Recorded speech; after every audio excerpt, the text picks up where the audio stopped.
Hello friends, आज इस lecture में हम केस स्टडी ले रहे हैं 10th। बहुत अच्छी केस स्टडी है और ये लास्ट केस स्टडी है ITR 2 पर एक्सेल यूटिलिटी के अंदर। इसमें कैपिटल गेन है और उसमें वैरायटी है। एक गोल्ड बेचा जाता है 23 जुलाई से पहले, डायमंड बेचे जाते हैं 22 जुलाई के बाद। तो गोल्ड में तो हम इंडेक्सेशन करेंगे और टैक्स रेट लगता है 20%। डायमंड में हमें टैक्स रेट देना पड़ रहा है 12.5%। शेयर्स हैं एक 23 जुलाई से पहले और एक हमने डेट चेंज कर दी है और कर दिया उसको 24 जुलाई 2024।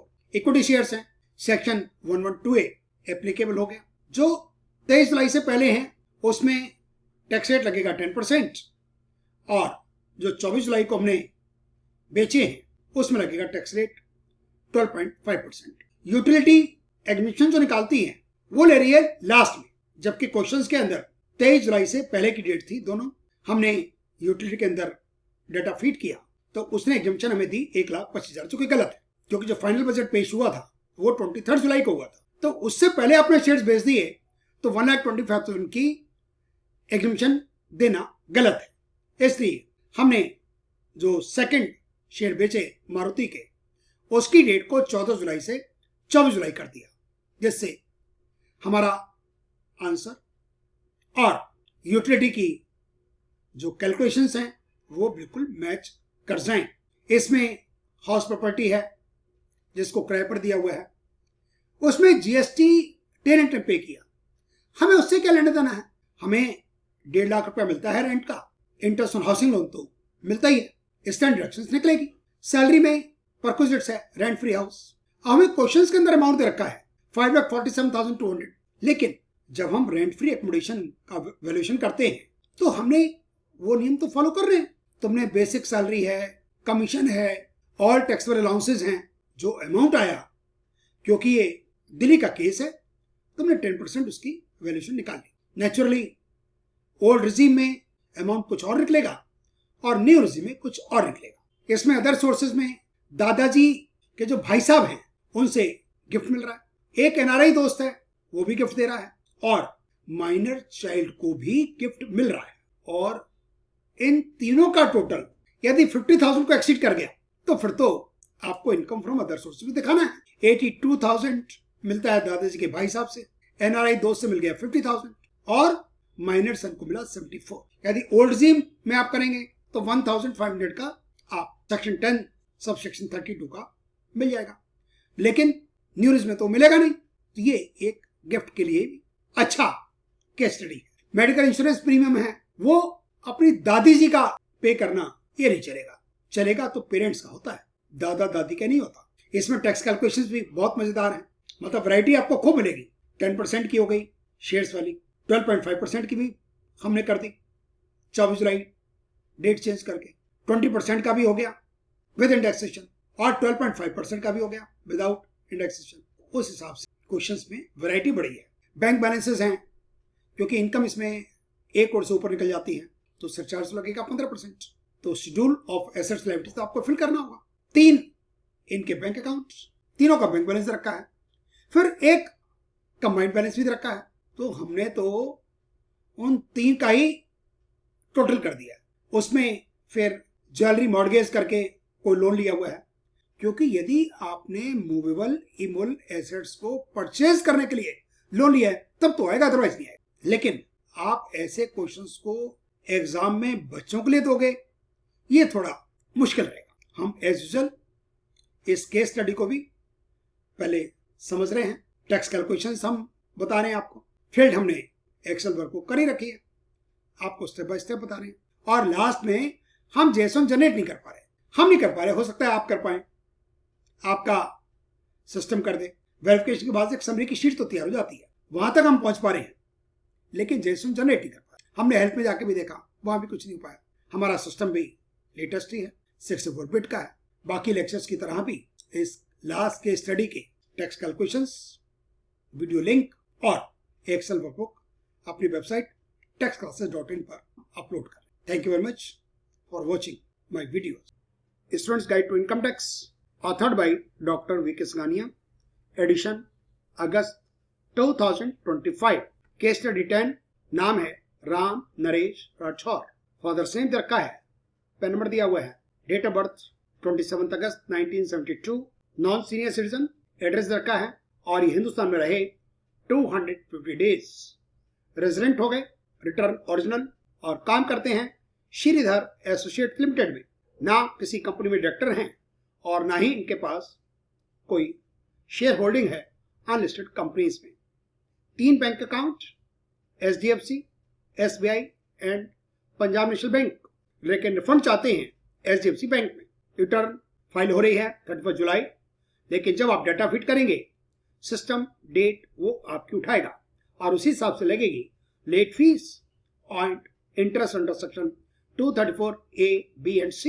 Basic salary 30 lakh, commission 6 lakh, rent free house इनको मिला हुआ है, उसकी वैल्यू 5,47,200 आपको गिवन है। ट्रांसपोर्ट अलाउंस 18,000, टिफिन अलाउंस 20,000, इसको हम अदर्स में डालेंगे, ट्रांसपोर्ट को भी और टिफिन को भी, और हॉस्टल एक्सपेंडिचर अलाउंस को भी। Leave pertaining to earlier years 20,000, conveyance local travelling के लिए मिला एम्प्लॉयर्स 18,000, एग्जम्प्टेड 10,000। ये रिजीम कोई भी हो, न्यू हो या ओल्ड टैक्स सिटीजन हो, ये 10,000 की रिडक्शन आपको मिलेगी। लीव ट्रेवल कंसेशन ये परक्विजिट्स में है, हम इसको किसी भी क्वेश्चंस में अलाउंस में नहीं लिख रहे हैं। ये है leave travel concession, leave travel allowance नहीं है। ये मिला एम्प्लॉयर से 1,80,000, exempted under old regime 1,75,000, hostel expenditure allowance 3,600, old regime में एग्जम्प्ट होगा 3,600 पूरा।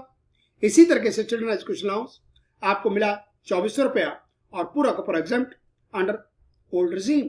एक इनकी कमर्शियल प्रॉपर्टी है जो कि लखनऊ के अंदर है, उसको इन्होंने किराए पर दिया हुआ है राम श्याम लिमिटेड को, रेंट आ रहा है 1,50,000। GST रिवर्स मैकेनिज्म जब आप पढ़ेंगे GST तो पे किया टेनेंट ने, हमें उससे कोई मतलब नहीं है। रिपेयर्स पर खर्च किया गया, इसका कोई डिडक्शन नहीं मिलता। Interest on capital borrowed for renewal house property, let out property में आपको पूरा मिलता है, चाहे रिजीम कोई भी हो। इस केस स्टडी में 4 कैपिटल गेन की ट्रांजेक्शंस हैं। 2 अप्रैल 2024 को हमने गोल्ड बेचा 20,500,000 का, उस पर ब्रोकरेज पे की गई 9,500 और इसको हमने खरीदा था 1 सितंबर 2020 को। ये ट्रांजैक्शन 23 जुलाई 2024 से पहले की है, इसलिए हमें इसमें कॉस्ट इन्फ्लेशन इंडेक्स के हिसाब से अपनी एक्विजिशन कॉस्ट को हम करेंगे इंडेक्स्ड वैल्यू और सेल प्रोसीड्स में से ब्रोकरेज और कॉस्ट एक्विजिशन जो इंडेक्स करके निकाले उसको माइनस कर देंगे और उस पर टैक्स देंगे हम 20। दूसरी ट्रांजैक्शन जो हमने डायमंड बेचा वो बेचा है 22 जुलाई 2024 के बाद 3 अगस्त 2024 को 90 लाख का, उसको हमने खरीदा था नवंबर 2012 में। इस पर हमें इंडेक्सेशन का बेनिफिट नहीं मिल सकता, हमें 90 लाख में से 4,50,000 माइनस करने हैं और अमाउंट आ जाएगा 85 लाख और उस पर हमें टैक्स देना होगा 12.5%। और जो इन्वेस्टमेंट हमने की REC बॉन्ड में उसका कोई हमें फायदा होने वाला नहीं है, क्योंकि डायमंड बेचने पर या गोल्ड बेचने पर या इक्विटी शेयर्स बेचने पर कहीं भी आपको एग्जम्पशंस नहीं मिलती।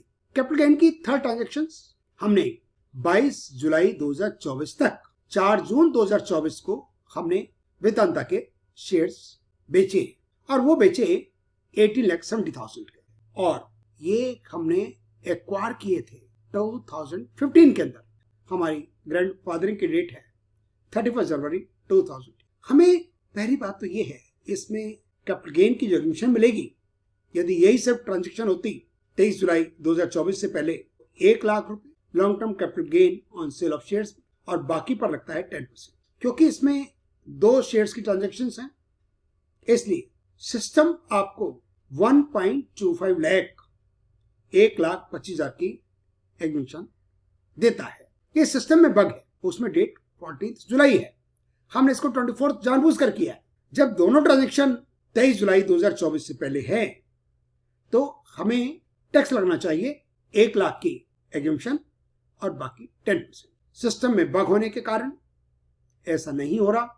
हमने फिर जो सेकंड वाला कैपिटल गेन है, जो मारुति सुजुकी के जो शेयर्स हैं, उसकी डेट को चेंज कर दिया है। तो वेदांता वाले में 80,70,000 sale proceeds, acquisition cost 1,19,680, FMV 50,75,000। तो वहां पर आपका कैपिटल गेन हो जाएगा 80,70,000 माइनस 15,75,000, 2,95,000। और उस पर सिस्टम टैक्स निकालेगा 10%, 29,500। हम अब 24 जुलाई को कह रहे हैं वो बेचे 37,50,000। हमने उसको एक्वायर किया जो ग्रांड फादर की डेट है उसके बाद। तो एफएमई का कोई मतलब नहीं।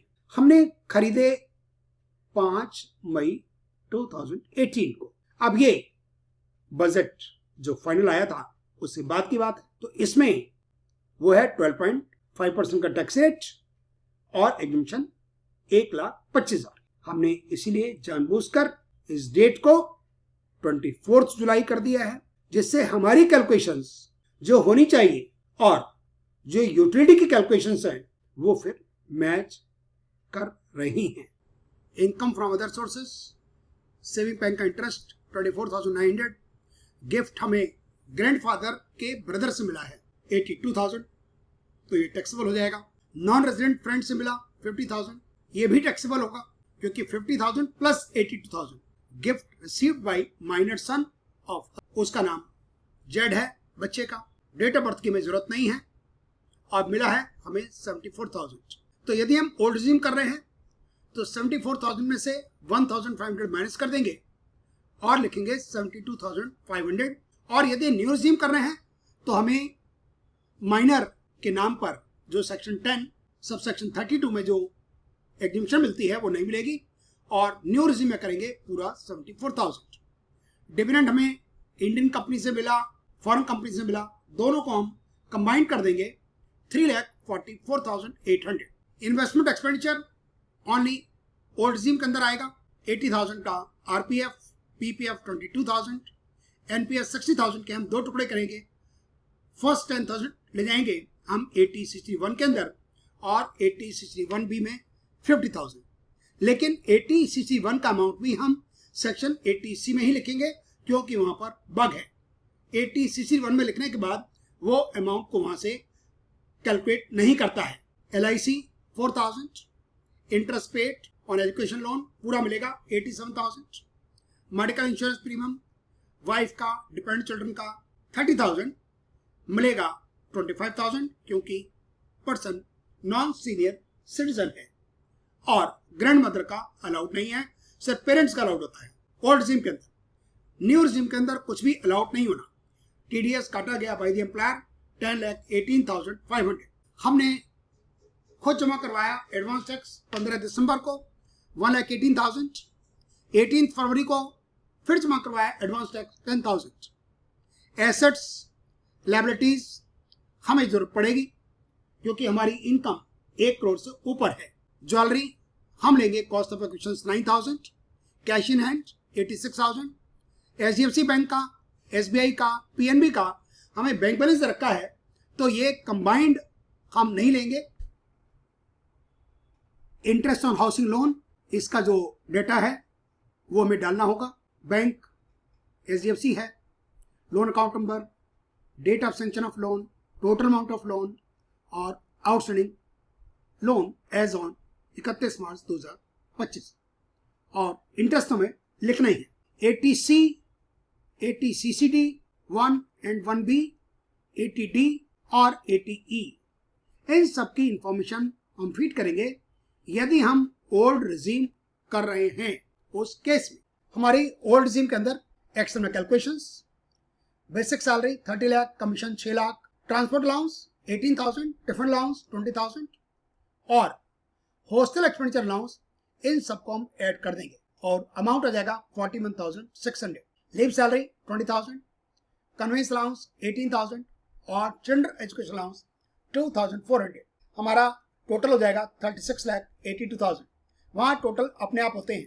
परक्विजिट्स में लीव ट्रेवल कंसेशन 1,80,000 और रेंट फ्री हाउस का दे रखा है हमें 5,47,200। ये दिल्ली का केस है, पॉपुलेशन 40 लाख से ज्यादा है। हम लेंगे basic salary, commission, transport allowance, tiffin allowance और टैक्सेबल कन्वेंस अलाउंस 8,000। इस सब का टोटल हो गया 36,46,000 और इसका 10% 3,64,600।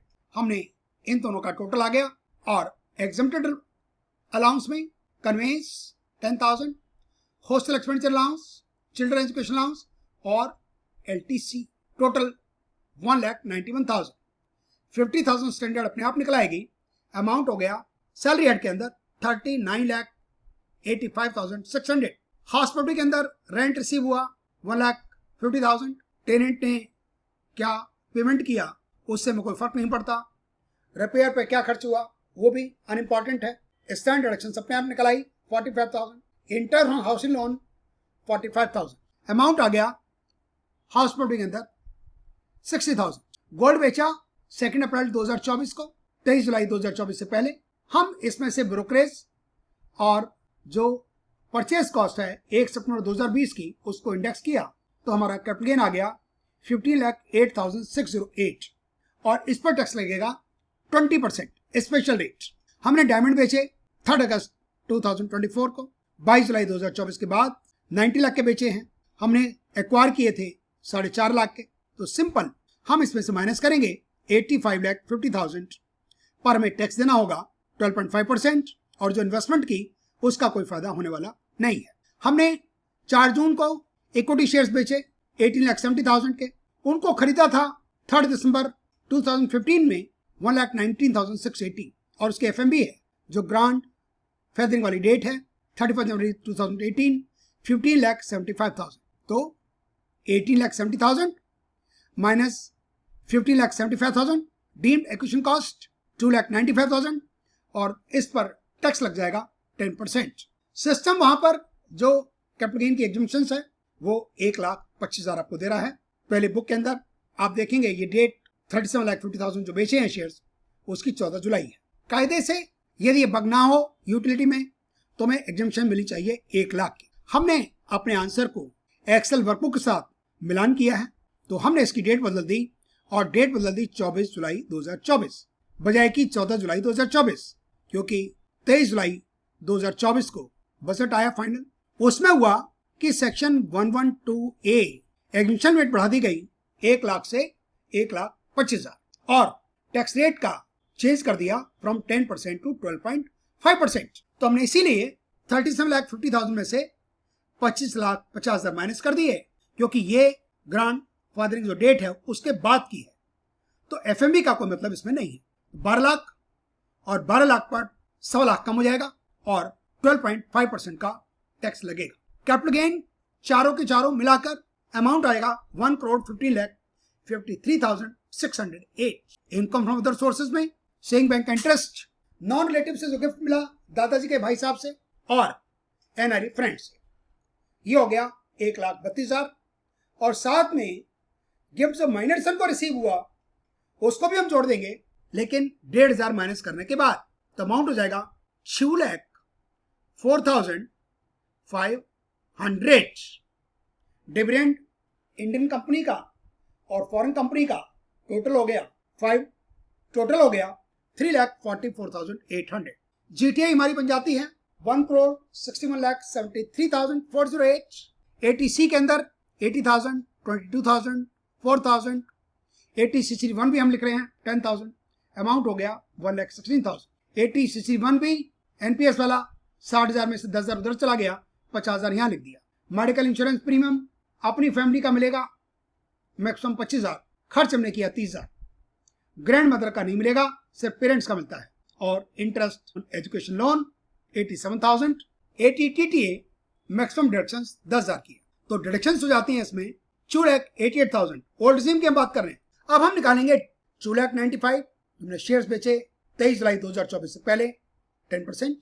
जो हमने बाद में बेचे शेयर्स 12 लाख के, 12 लाख जिस पर कैपिटल गेन हुआ 1,25,000 माइनस करने के बाद 12.5% का टैक्स और 85,50,000 सिंपल 12.5% और 15,08,608 पर 20%, क्योंकि ये सेल हुई 23 जुलाई 2024 से पहले। सबका टोटल टैक्स का हमने कर लिया तो टोटल हो जाता है 26,46,387, क्योंकि इसमें 11,12,040 टैक्स का शामिल है जो कि नॉर्मल इनकम पर है। 15% का सरचार्ज क्योंकि इनकम 1 करोड़ से ऊपर है। 4% का हेल्थ एजुकेशन सेस, अमाउंट हो गया 31,65,079। 234 ABC को हम इग्नोर कर रहे हैं। 234C का इंटरेस्ट 97,102। Late fees 5,000। आज डेट है 30 अक्टूबर 2025। 16 सितंबर जा चुकी है। Tax credit 11,46,500। अभी हमें 21,20,680 का टैक्स पे करना बाकी है। एक्सेल की वर्कबुक, नाम लिख दिया राम नरेश राठौर, पैन नंबर लिख दिया, इंडिविजुअल ड्रॉप डाउन से उठा लिया, डेट ऑफ बर्थ लिख दी, स्टेट दिल्ली ड्रॉप डाउन से उठाया, इंडिया अपने आप आ गया, पिन कोड लिख दिया और एड्रेस लिख दिया। ईमेल लिख दिया, अपना भी हमने ईमेल लिख दिया, मोबाइल नंबर लिखा अपना भी और उनका भी। फाइल हमने सेक्शन ले लिया ऑन और बिफोर ड्यू डेट। आज 30 अक्टूबर है। यदि आप लेना चाहें ड्रॉप डाउन से आफ्टर ड्यू डेट भी ले सकते हैं। रेंशियल स्टेटस ड्रॉप डाउन से रेजिडेंट किया। रेंशियल कंडीशंस में फर्स्ट कंडीशन को पिक कर लिया। 115 BAC यदि आप न्यू रिज्यूम करेंगे तो बाय डिफॉल्ट नो आपको मिलता है यहाँ पर, और यदि आप ओल्ड रिज्यूम में करना चाहते हैं फिर आपको यहाँ यस पर क्लिक करना होगा और सीट जो है वो वाइब्रेट करती है। 7th प्रोविजो नो कर दिया। 115H no, Portuguese no, FPI no, representative SSC no, और ये ग्रे हो जाएगा। डायरेक्टर वाले में नो कर दिया और इसी तरीके से अनलिस्टेड इक्विटी शेयर्स का भी नो कर दिया। शीट को किया वैलिडेट। हाउस प्रॉपर्टी की शीट, एड्रेस लिख दिया लखनऊ, कर दिया सिटी में, उत्तर प्रदेश ड्रॉप डाउन से उठाया, इंडिया अपने आप आ गया, पिन कोड लिख दिया। ऑन ऑफ द प्रॉपर्टी में सेल्फ कर दिया, को ऑन में नो कर दिया और ये सब कुछ ग्रे हो गया। टाइप ऑफ हाउस प्रॉपर्टी में लेट आउट कर दिया। टेनेंट का नाम लिखा Ram Shyam limited, gross rent 1,50,000। GST के हम यहाँ कोई बात नहीं कर रहे हैं, जो उसने पे किया 45,000 अपने आप निकला है। स्टैंडर्ड डिडक्शंस 30%, और जो इसने इंटरेस्ट ऑन हाउसिंग लोन दिया हमने ड्रॉप डाउन से बैंक सेलेक्ट किया, सेक्शन 24B के शेड्यूल के अंदर HDFC बैंक लिखा, लोन अकाउंट नंबर लिख दिया, date of sanction of loan लिख दिया, टोटल अमाउंट ऑफ लोन लिख दिया और आउटस्टैंडिंग एज ऑन 31 मार्च 2025, और इंटरेस्ट ऑन हाउसिंग लोन 45, और यही 45 यहाँ पर, और इनकम इस सेट के अंदर आ गई 60,000।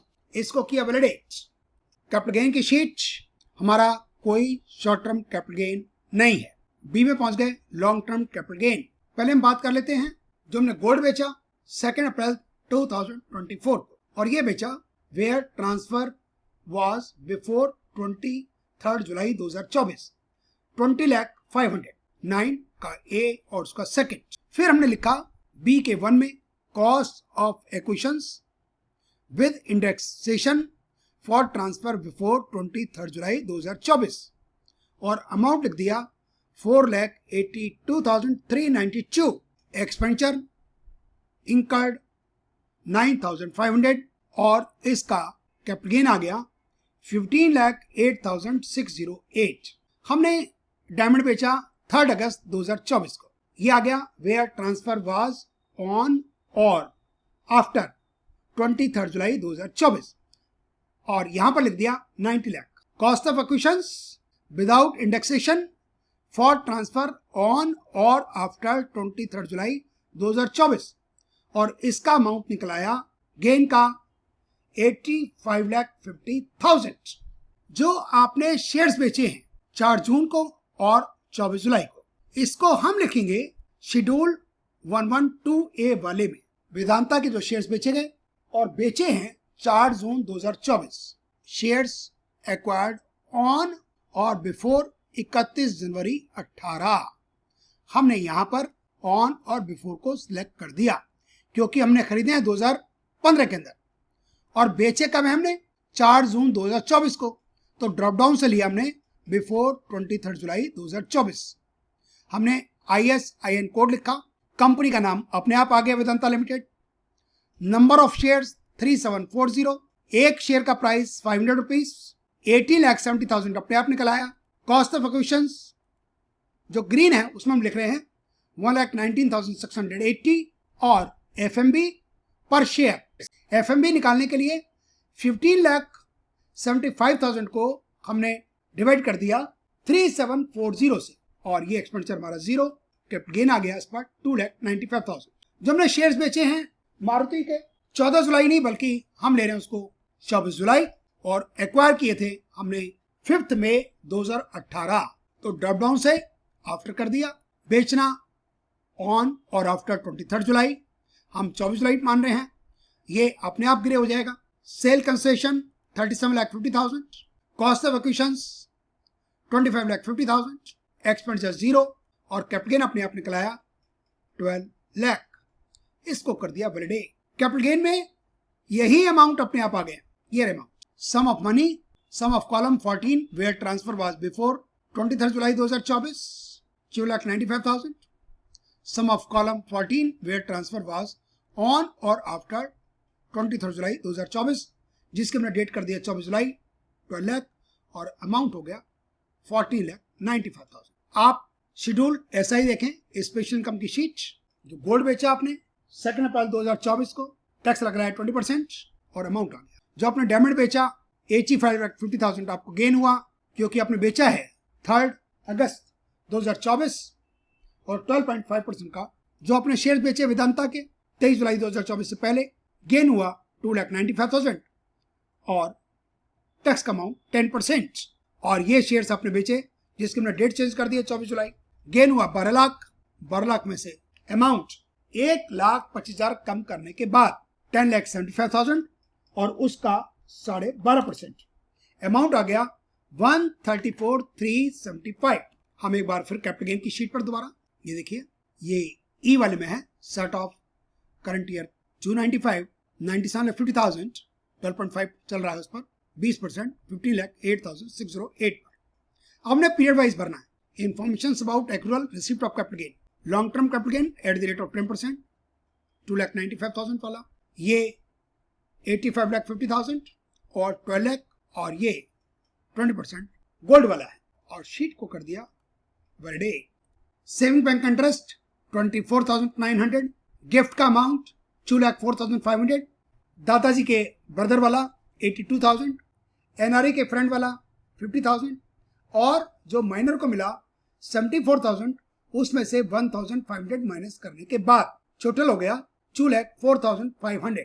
और ये information about receipt of income from other sources जो आपको डिविडेंड मिला इंडियन कंपनी से फॉरेन कंपनी से 3,44,800 और ये अपने आप यहां पर आ गया। इनकम फ्रॉम अदर सोर्सेज का टोटल हो गया 5,74,200। एसबीआई एसआई की शीट, ये हमने माइनर का नाम लिखा जेड, रिलेशनशिप सन, अमाउंट लिखा 74,000 और हेड्स ऑफ इनकम लिया ड्रॉप डाउन से अदर सोर्सेज किया वैलिडेट। एटीसी की शीट एम्प्लॉइज प्रोविडेंट फंड 80,000 उसका अकाउंट नंबर लिख दिया।